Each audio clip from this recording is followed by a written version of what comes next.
Padre, gracias por tu amor, mostrado allí en la cruz del Calvario, confirmado hoy en nuestros corazones en la salvación eterna que nos has dado. Ahora háblanos a nosotros acá, a los niños en su reunión. Tú eres el Dios que ama, y el Dios que ama es el Dios que habla. En el nombre de Jesús. Amén. Y amén. Pueden sentarse, los niños salen a la iglesia infantil, All Children to Children Church. Y les voy a invitar a que abran sus Biblias. ¿Dónde? Ok. Capítulo 3 del Evangelio de Juan, verso 16. Marzo 16, nos recuerda hoy Juan 3:16. En la década de 1870, un equipo de ingenieros británicos fue encargado de recuperar y transportar a Inglaterra un obelisco de granito rojo de Egipto, el cual databa de los tiempos del faraón Tutmosis III, alrededor de 1450 años antes de Cristo. Y después de un complicadísimo traslado, el obelisco fue levantado, fue erigido a las orillas del río Támesis en 1878. Y en su base se colocó una cápsula de tiempo con objetos representativos de la época como monedas, ropa, juguetes, periódicos, fotografías. Pero se le encargó a un comité de seleccionar especializado y escoger el verso más importante de la Biblia. Y por decisión unánime ellos eligieron Juan 3:16, traducido a 215 idiomas conocidos de ese tiempo. Juan 3:16 está en una cápsula de tiempo debajo de la base de lo que se conoce el obelisco, en la aguja de Cleopatra, en Inglaterra. Juan 3:16 es el verso más conocido de las Escrituras. Las sociedades bíblicas reportan que ha sido traducido a más de 1900 idiomas y dialectos. Quizás el primer verso que muchos de nosotros aprendimos, memorizamos. Max Lucado, el prolífero pastor y escritor, le ha llamado a Juan 3:16 los números de la esperanza. Algunos teólogos, y me tomé el trabajo de escribir cómo lo han definido algunos teólogos reconocidos a lo largo de la historia. J.C. Wright, un reconocido teólogo, dijo que Juan 3:16 es el corazón del Evangelio. Billy Graham le llamó el Evangelio en una sola frase. Dwight L. Moody le llamó el versículo dorado. Martín Lutero le llamó la Biblia en miniatura. A.W. Tozer le llamó la promesa suprema. Max Lucado también le llamó la declaración de amor de Dios al mundo. John Stott le llamó el centro de la Biblia. Charles Spurgeon le llamó la perla del Evangelio. Josh McDowell lo llamó el versículo que cambió el mundo. Y el pastor Rick Warren, conocido pastor, autor de Una vida con propósito, le llamó la carta de amor de Dios a la humanidad. Las riquezas de Juan 3:16, como muchas otras porciones de la Escritura, pero especialmente este verso que nos ocupa hoy, son enormes, son insondables.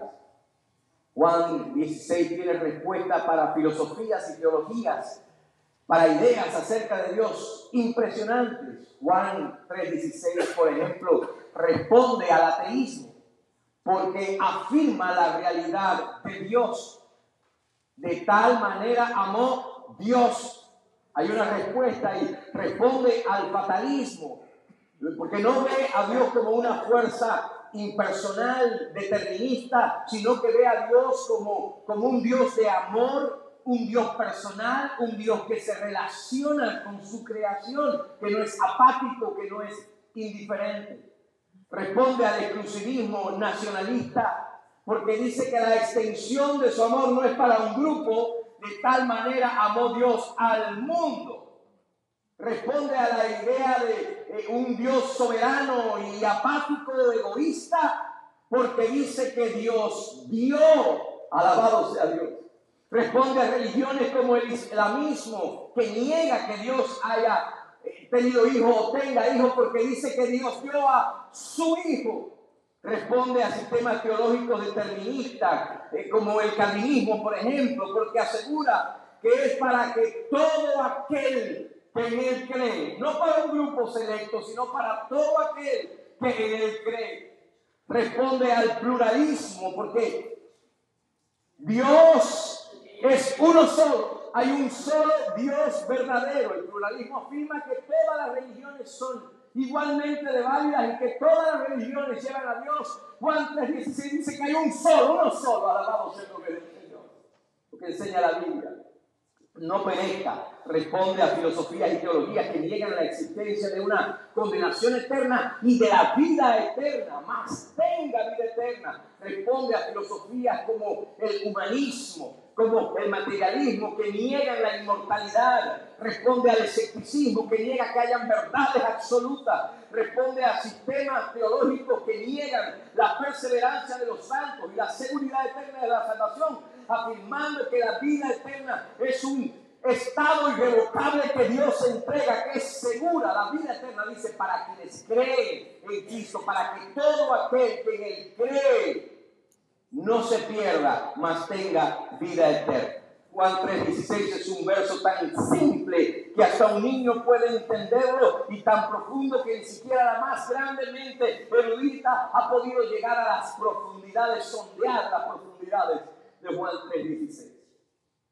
Estuve leyendo acerca de un joven predicador, Henry Moorhead, a quien el reconocido pastor y predicador americano, o que ministró en Chicago, aquí en los Estados Unidos, Dwight L. Moody, lo conoció en un viaje a Inglaterra, a este joven, a Henry Moorhead. Y cuando lo conoció, le gustó cómo el muchacho predicaba, muy joven. Y le dijo: un día cuando vayas a Estados Unidos te voy a invitar para que prediques en mi iglesia en Chicago. Y un día, sin esperarlo, recibe un telegrama y el muchacho le dice: estoy en New York, acabo de llegar, estoy en el puerto, voy para Chicago, voy a predicar en tu iglesia. Dwight L. Moody dijo: bueno, la invitación estaba extendida, qué bueno que vino, viene para acá, habla con los ancianos de la iglesia, porque justo viene un momento en que Moody tenía que hacer unos viajes, iba a salir de viaje, y le dice a los ancianos de la iglesia: bueno, cuando él venga, él va a predicar una noche, y que cumpla con lo que tiene que hacer. Y tiempo después, pasan unas cuantas semanas, Moody regresa y se entera de que este muchacho predicó esa noche, que miles de personas vinieron a escucharlos y que luego muchas más personas comenzaron a venir cada día buscando al predicador, y él predicaba y cientos de personas se convertían noche tras noche, semana tras semana, predicando. Y lo impresionante de la predicación es que cada noche predicó un mensaje desde Juan 3:16. Pero eso no es todo en la vida de Henry Moorhead. Comenzó a predicar alrededor de los 16 años, murió a los 33 años. Y en ese tiempo, desde los 16 a los 33, toda su vida se la pasó predicando solamente de Juan 3:16. Yo me acerco hoy delante de este texto con mucha humildad, reverencia y con temor y temblor, porque es precisamente por estas riquezas que la palabra de Dios nos llama a profunda seriedad y reflexión. Esto implica las riquezas de este verso, como cualquier otro verso de la Biblia, que debemos interpretarlo desde su contexto. Tomar solamente Juan 3:16 y no tener en cuenta el contexto es una forma muy pobre de hacer exégesis. Cuando usted ve el capítulo 3 de Juan, todo el capítulo 3 de Juan es un capítulo de muchos contrastes Comienza con Nicodemo, dice un principal de los fariseos. Jesús dice uno que estaba con Dios. Un principal de los fariseos, su nombre, y dice Jesús uno que estaba con Dios. Ahí hace contraste entre el nacimiento biológico y el nacimiento espiritual, el nuevo nacimiento, entre el nacimiento físico y el nacimiento espiritual. Hace contraste entre las cosas terrenales y las cosas celestiales, entre el amor y el juicio, entre la ira y la gracia, entre la fe y la incredulidad, entre la vida eterna, la salvación y la condenación, entre las luz y las tinieblas, entre hacer lo malo y practicar la verdad. Y pienso que la grandeza de Juan 3:16 es evidente solamente leyéndolo a simple vista, sin profundizar mucho. Pero para mí hay una grandeza detrás de esa grandeza, porque Juan 3:16 revela que lo más grande y santo, el ser más grande y santo, entrega lo más grande y santo en sacrificio por lo más frágil y perdido. Eso es grandeza. Uno de los rescates más famosos de la historia es el de Napoleón Bonaparte.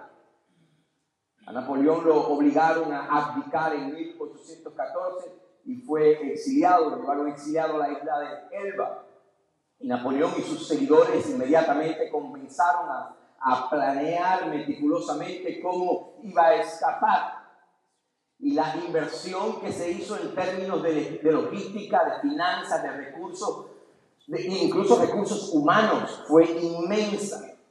Y todo implicaba un esfuerzo enorme, bien coordinado, desde la preparación de navíos, de barcos, de provisiones, para estrategia para evadir la vigilancia británica y la vigilancia francesa, hasta el reclutamiento de seguidores leales dispuestos a entregar su propia vida por rescatar al emperador. La pregunta es: ¿por qué todos los involucrados estuvieron dispuestos a invertir no solamente todo esto materialmente, sino hasta sus propias vidas para rescatar a Napoleón Bonaparte?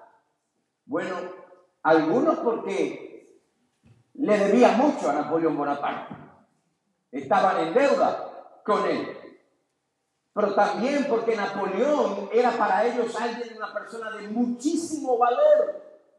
El punto es que no es sorprendente que alguien esté dispuesto a invertir lo que tenga que invertir, hasta su propia vida, por alguna persona o alguna causa que considera extremadamente valiosa, por alguna persona que considera exageradamente grandiosa y valiosa. Napoleón era un genio militar. Napoleón representaba la grandeza de Francia. Había que rescatar a Napoleón. Incluso cuando nosotros miramos la historia de nuestros propios países, vemos a héroes, a mártires, a próceres que dieron todo por lo que ellos consideraban una obra, una causa de gran valor. Lucharon por la independencia, lucharon por la libertad, por la justicia, por la identidad nacional, y lo dieron todo. Muchos de ellos sacrificaron sus comodidades, sus familias, incluso su vida, porque creían que su causa era digna de tal inversión, porque valía la pena, era algo de mucho valor. Y cuando nosotros vemos esto, la realidad es que no nos sorprende, porque entendemos que lo grande y poderoso, ya sea una persona, ya sea una idea, ya sea una nación, una causa, puede inspirar a otros que den su vida por ello. Es casi natural que alguien esté dispuesto a sacrificarse por algo o por alguien que considera muy valioso. Pero lo que es verdaderamente asombroso, el contraste con lo que la Biblia nos enseña a nosotros, es que el ser más grande y poderoso rescató a alguien de tan poco valor perdido y frágil como el hombre. Lo que es asombroso es que el ser más grande del universo viniera al rescate no solamente del hombre frágil, sino del hombre en un estado de depravación total y con el más grande problema. Lo más que nos asombra, o lo más asombroso, es que Dios haya hecho semejante inversión. Que el Dios de los cielos se ofreciera así mismo como la solución, como la única vía para rescatar al hombre perdido. Esto sería suficiente para alabar a Dios, darle gracias e irnos de aquí, pero todavía no se van. Porque Juan 3:16 forma parte de un contexto mucho más amplio, le decía.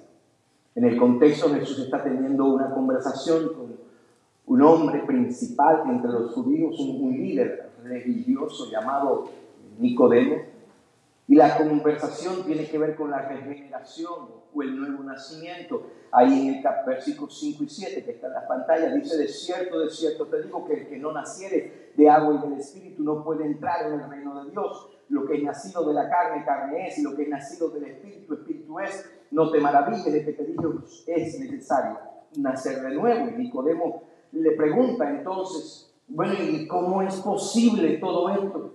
¿Cómo es posible esto? Y en la respuesta de Jesús le hace saber que lo que está hablando es un idioma celestial. En otras palabras, que es difícil, si no imposible, para la mente terrenal, para la mente humana entender, pero aún así Jesús introduce ahí el tema de su propia muerte. La mayoría de los eruditos dicen que es difícil identificar en Juan capítulo 3 cuando Jesús está hablando a los discípulos o cuando está hablando con Nicodemo, porque recuerde que para Juan el orden cronológico de los eventos no era lo más importante. Para él era el significado espiritual y teológico. Hemos hablado de esto anteriormente. Pero el hecho es que en este contexto del nuevo nacimiento, de nacer de nuevo, de la regeneración, es que aparece entonces el verso más conocido de la Biblia. Un verso que es fácilmente recordado porque el enfoque más común en general tiene que ver con el amor de Dios. Juan 3:16 nos habla, en primer lugar, para los que les gustan las notas, de el más grande amor.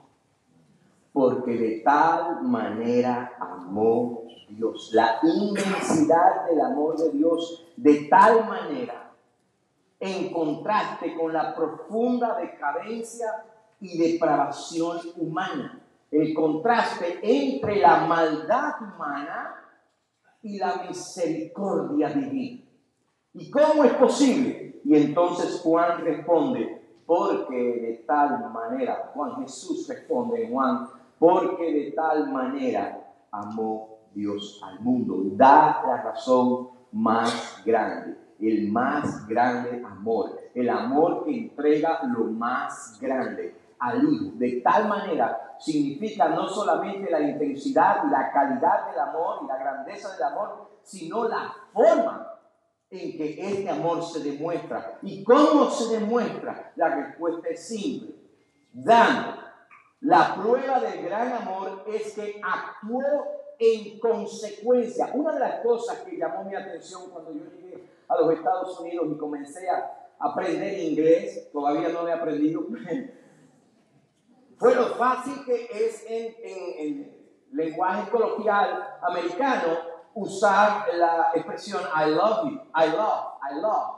La gente te dice I love chocolate, como te dice I love my cat, como te dice I love my wife. En las lenguas romances, el significado de decir yo amo algo tiene un significado mucho más profundo, sentimental, emocional, de una conexión mucho más profunda. Nosotros no decimos I love chocolate, nosotros decimos me encanta el chocolate. No decimos I love my cat, yo digo quiero a mi gatito. Nosotros sí decimos, y si no lo dices, apréndete el hombre, amo a mi esposo. I love my wife, porque para nosotros tiene una connotación mucho más profunda. Así que esto propone la pregunta: cuando hablamos del amor de Dios, no estamos diciendo I love God and God loves us the way we love chocolate. No, hay un amor profundo acá. Ahora la pregunta es: ¿cómo sabemos que alguien nos ama? ¿Cómo Zulema sabe que yo la amo a ella más que al chicharrón? Porque el chocolate de verdad que no me importa mucho. Más que al chicharrón y más que al gato. Bueno, hay varias formas. Primero, porque se lo digo. Nosotros sabemos que alguien nos ama porque nos lo dice. Algunas hermanas aquí recordarán cuando se derritieron aquella vez cuando él vino. ¿Te acuerdas? La primera vez que te dijo, te amo.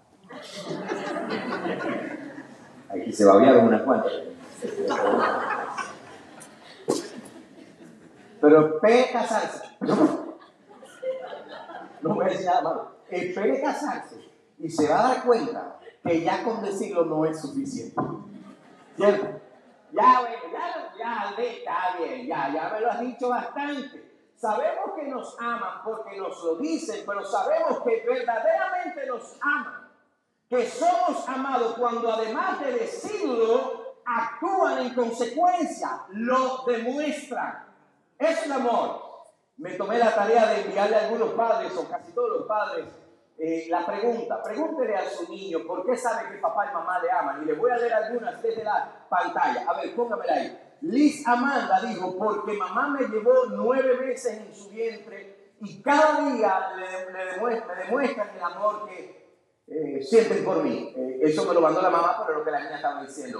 Ámbar dijo que mis papás me aman porque me dan comida saludable. Mi mamá no me quería mucho.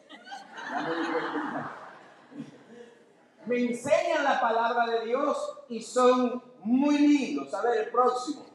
Jeremy dijo, porque hacen sacrificios, me ayudan con lo que no sé, pagan por la renta, hacen cosas por mi bienestar, hacen cosas para que la casa esté cómoda. Es difícil, a veces solamente lo sé. Está filosóficamente profundo eso. Ese muchacho, está tremendo eso. Raz, ¿qué dijo Raz? Raz dijo, porque si no me amaran, mira comparación, como el análisis, ¿no? Porque si no me amaran, yo estaría haciendo cosas malas que a Dios no le gustan. Él sabía que la mamá iba a leer. Ellos me dan todo, un techo, una cama, una comida, agua y seguridad, porque si no me amaran yo no estaría como estoy ahora, limpio, saludable y seguro. No tendría nada de esto porque todo lo que tengo ahora muchos niños no lo tienen, así que por eso es que tengo que apreciar a mis padres por todo lo que hacen. Y el último es una niñita de 19 años, Angelina, que dijo, mis padres me aman porque me han cuidado desde que nací y siempre me han apoyado y hecho todo lo que podría pedir y eso demuestra mi amor. ¿Qué notaron en esa respuesta? Lo ayudo. ¿Cuántos dijeron, yo sé que me aman porque me lo dicen todos los días? Ninguno. Si usted ama, no. Ahora es bueno que se lo diga papá, ¿ok? Eso edifica, eso construye, eso nutre, eso crea algo lindo en su hijo, entre su hijo y usted. Pero si usted ama, usted no solamente lo va a decir, usted lo va a demostrar con sus acciones. Y eso lo sabe hasta un niño. Y aunque en el caso de Dios, a Dios podemos creerle solamente porque Él lo dice, solamente porque Él lo dice en su palabra, es suficiente para creerle, porque todo lo que Dios dice es verdad, porque Dios es verdad en sí mismo. También podemos estar seguros de que Dios nos ama, no solamente por lo que Él lo ha dicho, sino porque Él lo ha demostrado. Él ha demostrado su amor. Él lo ha demostrado dando algo mucho más grande y más valioso que el dinero, que el tiempo, que la comida. Lo ha demostrado por medio de pagar el precio más alto, el sacrificio de su propio hijo. Cuando hablamos del más alto precio, debemos aclarar algo. No solamente el más alto, era el único que se podía pagar, usarse para pagar. Era el único que contaba. Nadie más podía pagar el precio, nadie más calificaba. No había otra forma. La naturaleza del fuego es quemar, la naturaleza de la luz es alumbrar, la naturaleza del amor es dar. Y en el caso de la entrega del Hijo, no solamente lo dio, sino que lo entregó en sacrificio. Dios dio a su Hijo de una manera increíble, al Hijo unigénito. Unigénito se refiere principalmente a Jesucristo en su relación única con Dios, único de su tipo. La palabra griega es monogénes, significa único en su género. Piénselo, Dios dio a su Hijo unigénito. ¡Qué sacrificio tan asombroso! Romanos 8:32 dice que Dios no escatimó ni a su propio Hijo, sino que lo entregó por todos nosotros. El que no escatimó, dice, ni a su propio Hijo. Dios no solamente dio a su Hijo al mundo, lo dio por el mundo. Ofreció algo que era muy valioso, querido, algo que le importaba. No es como una persona de mi familia que era muy astuta, preparaba regalos de Navidad para regalar en Navidad, pero si de repente se aparecía alguien a quien ella no le había preparado un regalo, como un regalo para ella, entonces iba al garaje, revolvía todas las cosas, era especialista en encontrar carteras viejas en el ático, agarrar las etiquetas de carteras nuevas y ponérselo, envolverlo y regalar. Era especialista en reciclaje de regalos. Cuando mi hija Angeli era chiquita, se inventó una estrategia enorme para recibir regalos. Si íbamos a una tienda, me decía, cómprame tal juguete o cómprame tal cosa. Y yo decía, ¿por qué? ¿Para qué lo quieres? Dice, para regalártelo a ti. Resulta que yo tenía una colección de muñecas enorme.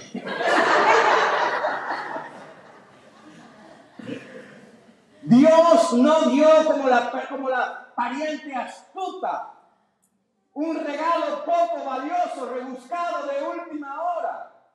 Dios no ofreció algo que no le costaba, ni dio como la niñita inteligente que quería ofrecer algo que a ella no le costaba y que al final era para ella misma.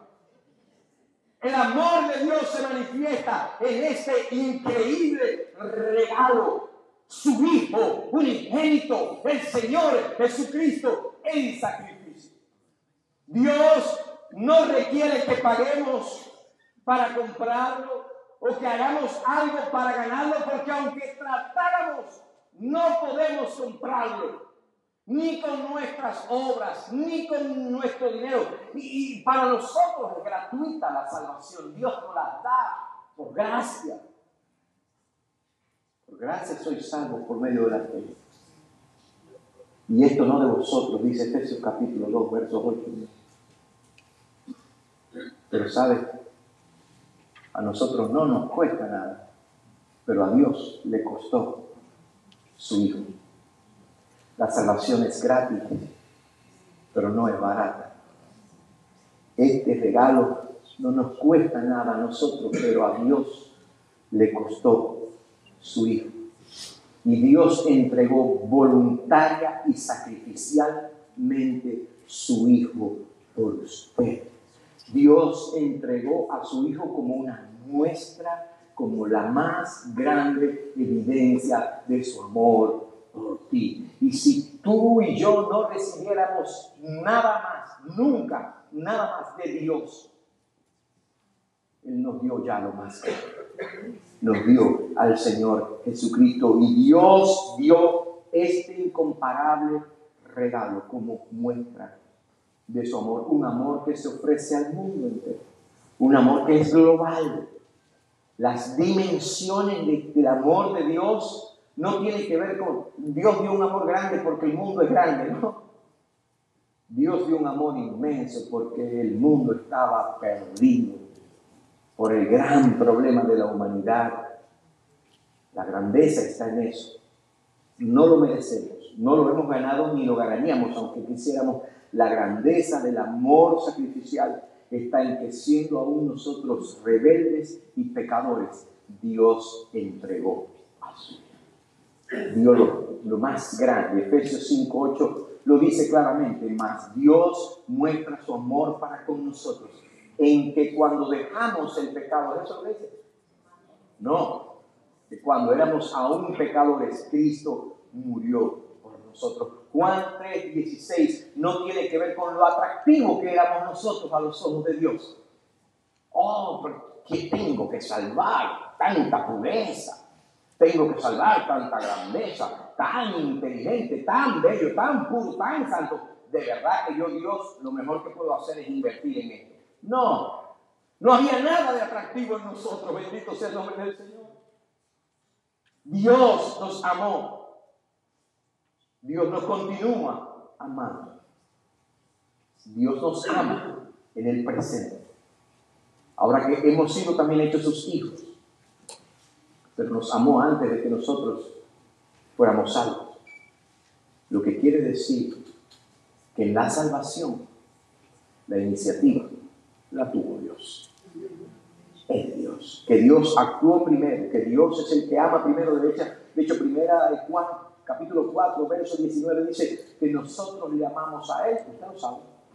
Porque Él nos amó primero. Ahora la pregunta natural, orgánica es, ¿y por qué estaba muriendo Jesús? ¿Por qué murió Jesús? ¿Por qué tuvo que morir Jesús? El Evangelio lo deja claro en 1 Corintios 15:3. Primero dice, Cristo murió por nuestros pecados.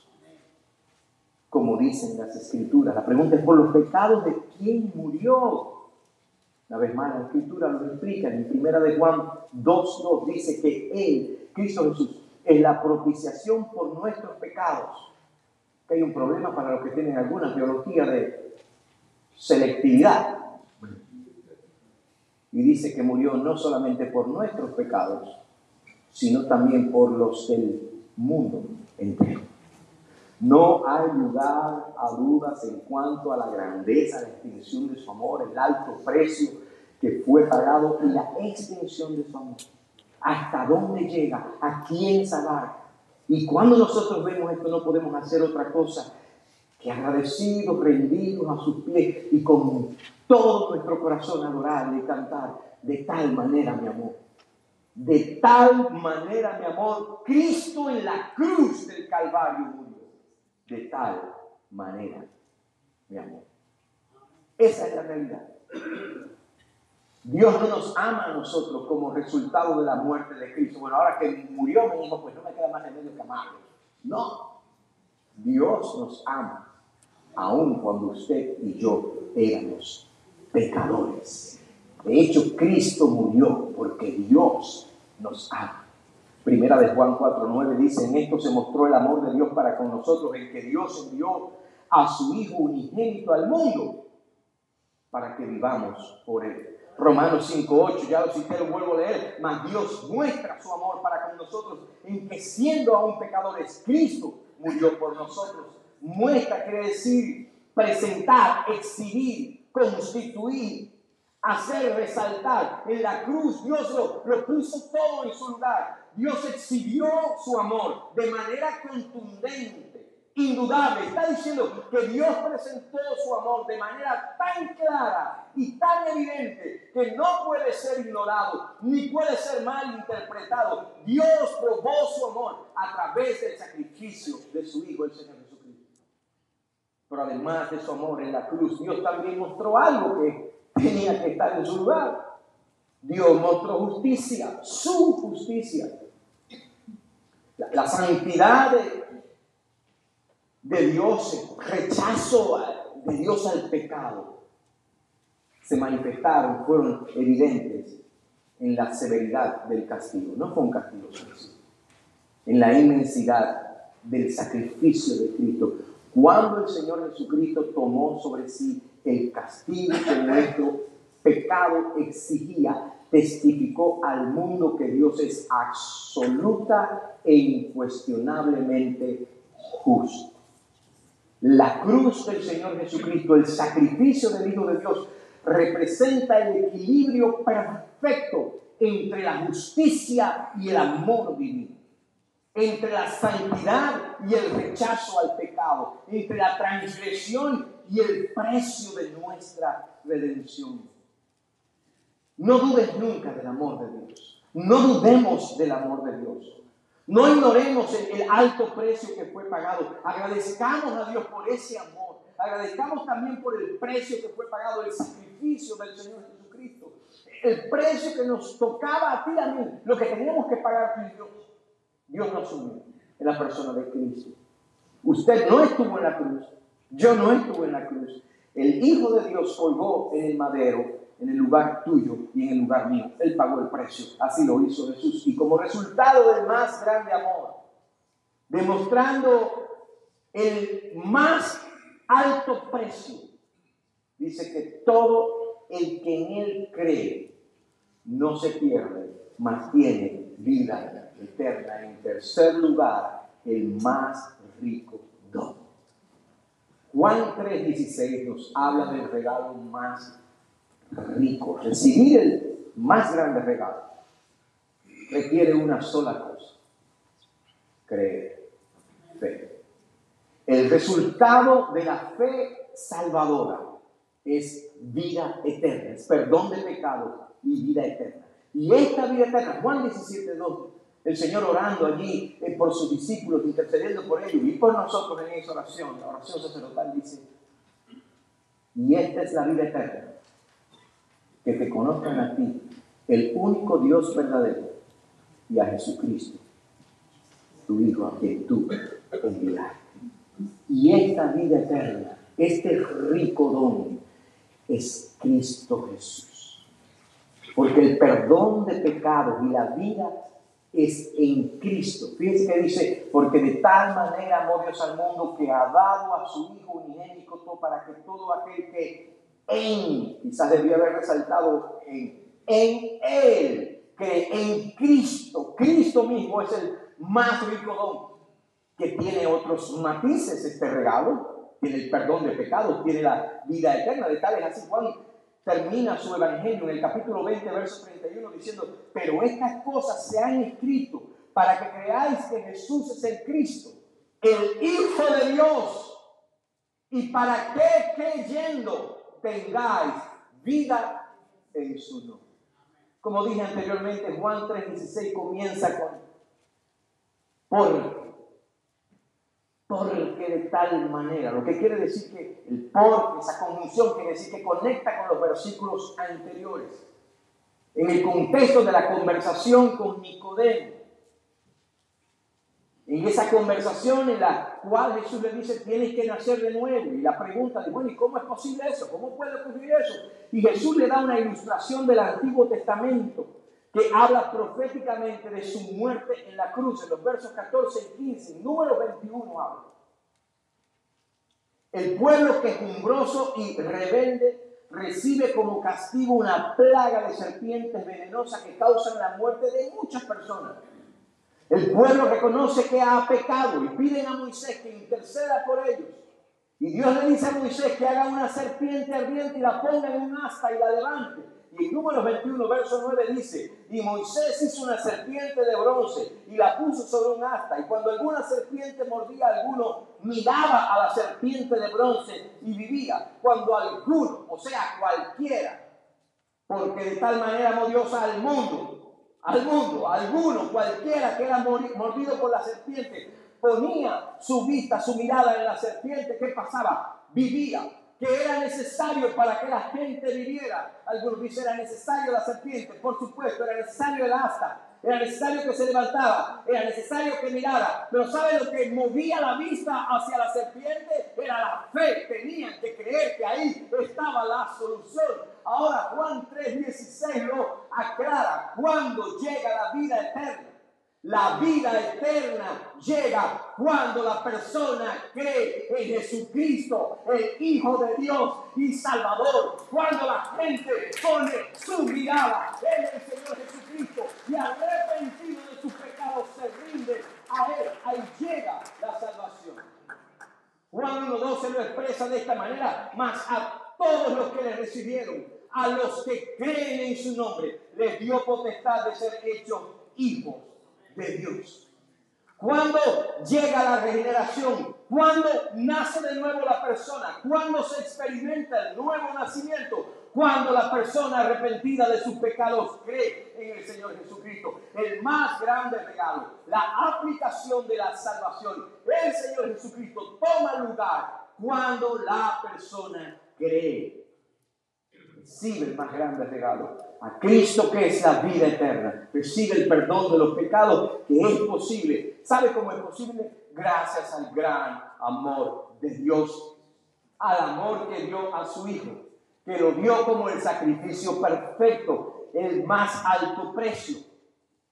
Se recibe por la fe.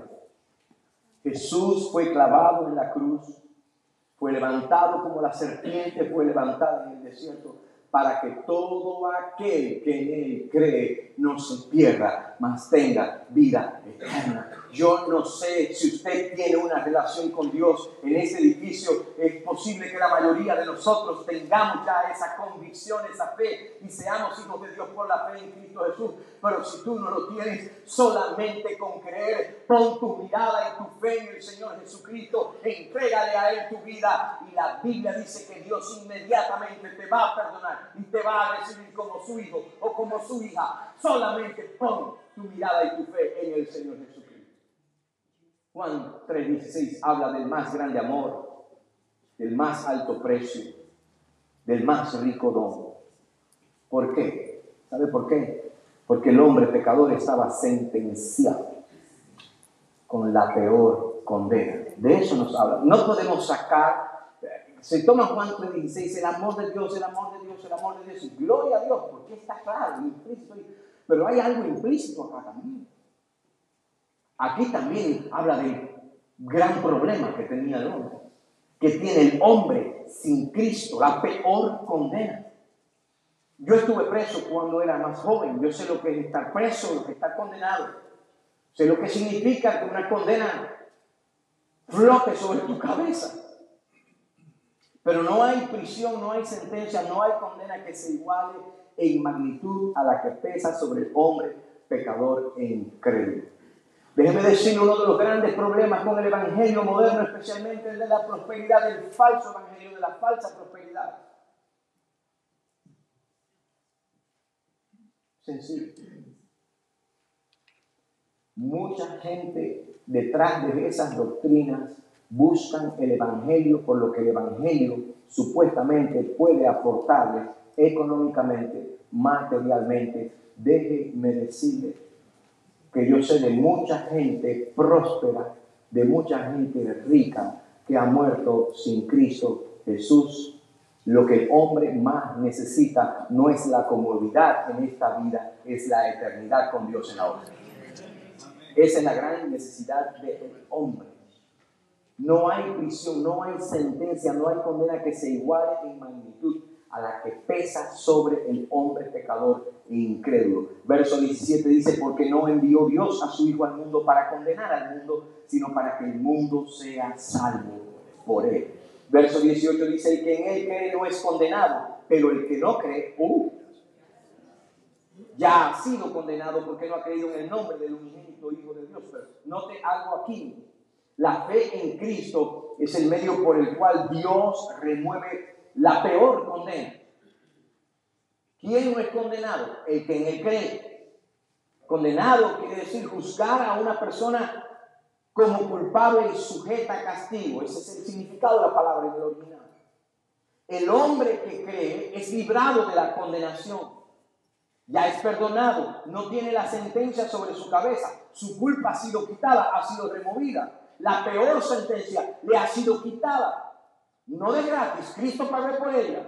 Cristo cumplió por nosotros las exigencias de la ley, las justas exigencias de la ley. Cristo la cumplió por nosotros. Hemos sido declarados inocentes. La maldición del pecado ya no permanece sobre nosotros. Romanos 8:1 dice que ahora pues no hay ninguna condenación para los cielos del Señor, para los que están en Cristo Jesús. Si usted, esto es importante para nosotros como cristianos, si usted ha entregado su vida a Cristo, si se ha arrepentido de sus pecados, usted no tiene por qué cargar culpa. Yo sé que es fácil para muchos de nosotros el autocondenarnos, el volver atrás, es decir, pero recuerde algo, usted ya no es esclavo del pecado, usted puede vivir en libertad, usted puede vivir agradecido, pero eso no es todo. El verso 18 también habla del que no cree. Ahí está el problema. El que no cree, no dice, el que no cree va a ser condenado. No dice, ya ha sido condenado. ¿Y por qué ha sido condenado? Porque era un alcohólico. No. ¿Y por qué ha sido condenado? Porque ya muy mala vida. ¿Y por qué ha sido condenado? Porque le mató el gato al vecino. No. Ha sido condenado porque no ha creído en Cristo. Eso es lo que condena. La incredulidad de no creer en Cristo. Cada vez que nosotros escuchamos de una persona que comete un acto violento, un acto criminal, es posible que lo que muchos automáticamente pensamos es, tiene que pagar, degenerados.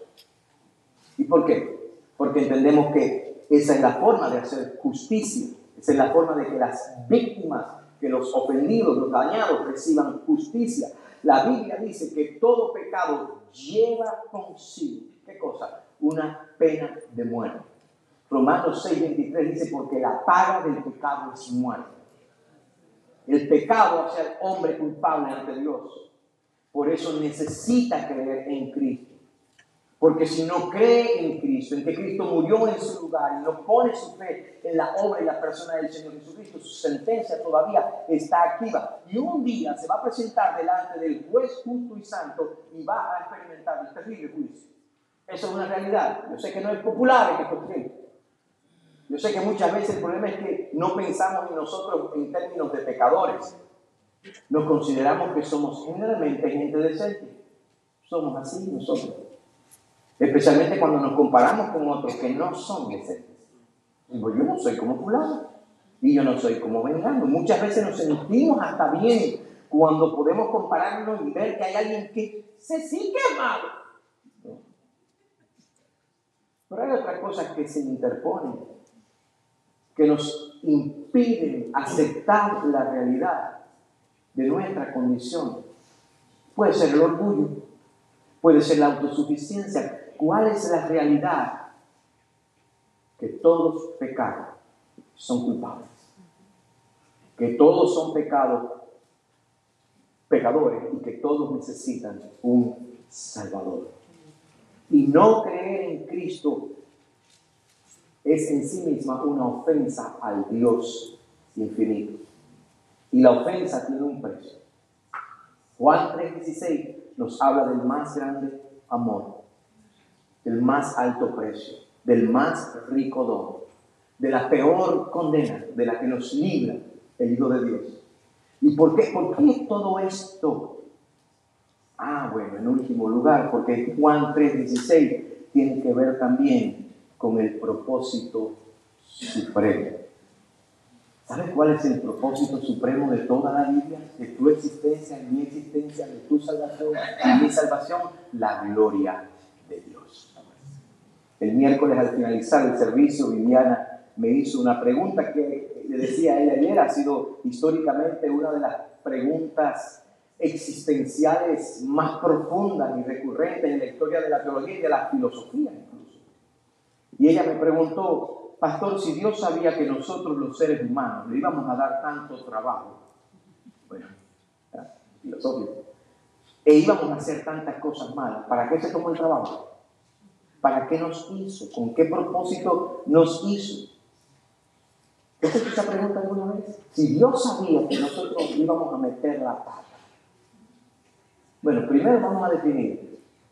No pasó trabajo porque Él es Dios. Y Él crea con el hablar de su boca, ¿no?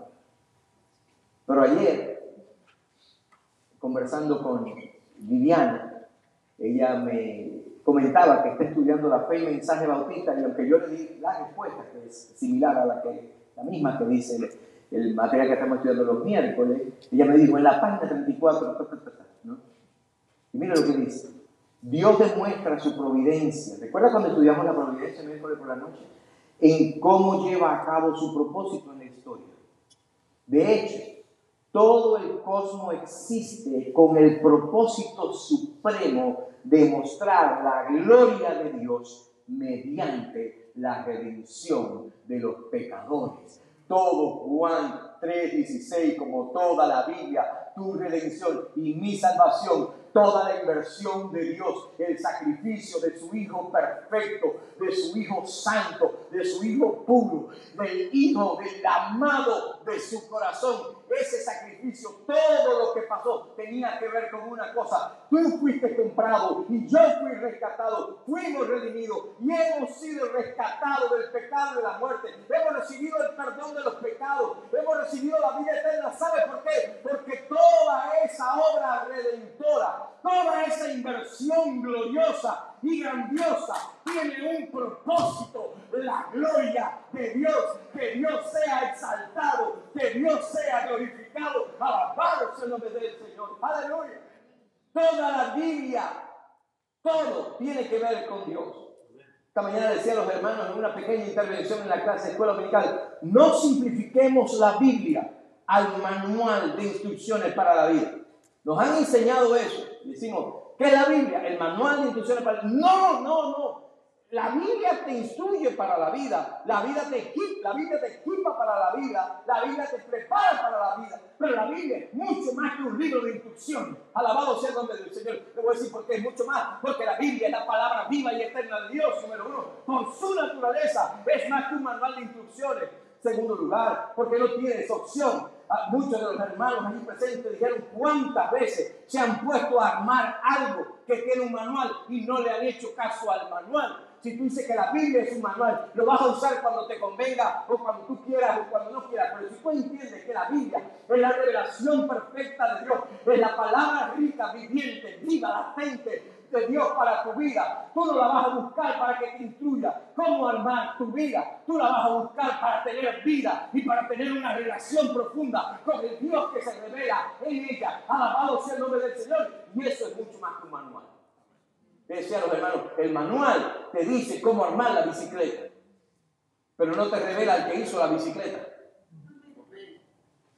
El manual te dice cómo ensamblar la bicicleta, pero no es un libro de vida para que tú te conviertas en bicicleta y el objetivo de la redención. ¿Sabe lo que está comprando? ¿Qué ha comprado Dios en la muerte de Cristo? Juan 3:16 y toda la Biblia, en la cruz del Calvario. Él se compró un pueblo para que ese pueblo sea como su Hijo. Bendito sea el nombre del Señor, el Señor Jesucristo. Todo lo que la Biblia revela acerca de Dios, acerca del hombre, de la condición del hombre sin Dios, de su plan redentor, de su gran amor, todo tiene que ver con el propósito supremo, la gloria de Dios. En Romanos 9 dice que Dios hizo todas estas cosas, ahí está, para hacer notorias las riquezas de su gloria. ¿Por qué? ¿Por qué, Viviana? ¿Por qué lo hizo? Para hacer notoria, para exhibir cuán rico en gloria es Él. Tu redención y mi redención. En Efesios capítulo 1 dice que nos hizo incluso para alabanza de la gloria de su gracia. Todo tiene que ver con su gloria. Juan 3:16 habla del más grande amor, del más alto precio, del más rico don, de la peor condena, pero habla del propósito supremo, la gloria de Dios. Así que la pregunta que nos queda es sencilla. ¿Cómo vamos a responder? ¿Cómo vamos a responder al ser más grande, que nos ha amado con el amor más grande, que pagó el más alto precio para darnos el don más grande, para librarnos de la peor condena y darnos la oportunidad de vivir para su gloria, el propósito supremo? La respuesta no ha cambiado. Es creer, es poner tu fe en Él, es permanecer creyendo, es vivir entregados a Él. La base del obelisco, la aguja de Cleopatra, colocaron una cápsula de tiempo con el verso Juan 3:16 en 200 y tantos idiomas.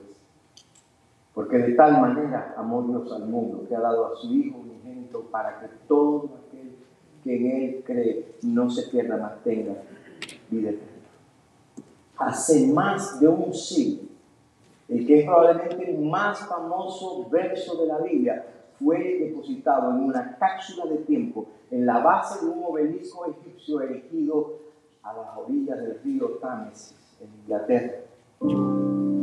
Y eso es impresionante. Pero ¿sabe qué es más impresionante? Y es la pregunta que cuenta hoy. Es si el Evangelio de Cristo, encapsulado en Juan 3:16, está guardado en la bóveda de tu corazón. Eso es lo que cuenta. el levante que está en la aguja de Cleopatra. Pero la salvación no está por Juan 3:16 en la aguja de Cleopatra. Está por Juan 3:16 en la bóveda de tu corazón. ¿Quieres ponerte de pie esta tarde? Bendito sea el nombre del Señor. Aleluya. Aleluya. Yo no sé si tienes una relación con Dios por medio de Cristo, pero quiero invitarte hoy a que consideres la oferta de Dios. Quien es el ser más grande, que ha demostrado el amor más grande, dando el más rico e inefable don, entregando a su propio Hijo a morir por ti, por tus pecados, dice la Biblia, los míos también, para que todo aquel, tú y yo incluidos, que en Él cree, no se pierda, mas tenga vida eterna. Cierra tus ojos, inclina tus rostros, porque te voy a hacer esta pregunta. ¿Estás seguro de tener el perdón de los pecados y la vida eterna? ¿Estás seguro de que si hoy, y espero y pido a Dios que te conceda muchos años de vida, muchísimos años de vida para que des testimonio de Él, pero si hoy Dios te llamara a su presencia, o te llamara a la eternidad, por decirlo de otra manera, si Dios hoy te llamara a la eternidad, tu día en la tierra se acababa, arriba, llegó el momento, ¿estás seguro de que tú irías a la presencia de Dios y estarías eternamente con Dios? ¿Estás seguro, en otras palabras, de que eres salvo? ¿Cómo sé si soy? Porque de tal manera amó Dios al mundo que ha dado a su Hijo unigénito para que todo aquel que en Él cree, con tu fe en el Señor Jesucristo, ven arrepentido de sus pecados. Si no estás seguro, y dile: Señor, me arrepiento de mis pecados, porque reconozco que soy pecador y mi pecado me separa de ti. Yo reconozco que Cristo, tu Hijo, vino y murió en la cruz por mis pecados. Y yo hoy te pido que me perdones y que me recibas como tu hijo o tu hija. Hoy yo me entrego a ti. Ven a mi vida, ven a mi corazón. Y hazme hoy tu hijo o tu hija. Hoy creo en Cristo, en su obra y en su muerte por mí, y me arrepiento y te entrego a ti mi vida. Si tú hiciste hoy, si ese es el sentir de tu corazón, e hiciste hoy una oración similar, o si eso es lo que quieres hacer, quizás no la hiciste, pero si yo necesito eso, yo quiero esa seguridad, yo quiero saber, estar seguro de eso, te voy a invitar que hoy, al finalizar el servicio, tú te acerques a mí, me digas: pastor, yo he orado así, o yo necesito orar así, yo quiero a Cristo en mi corazón, yo quiero que Cristo perdone mis pecados. No se trata de repetir unas palabras, se trata de entregar tu vida, de rendir tu vida a Cristo. No te vayas de aquí hoy sin hacérnoslo saber.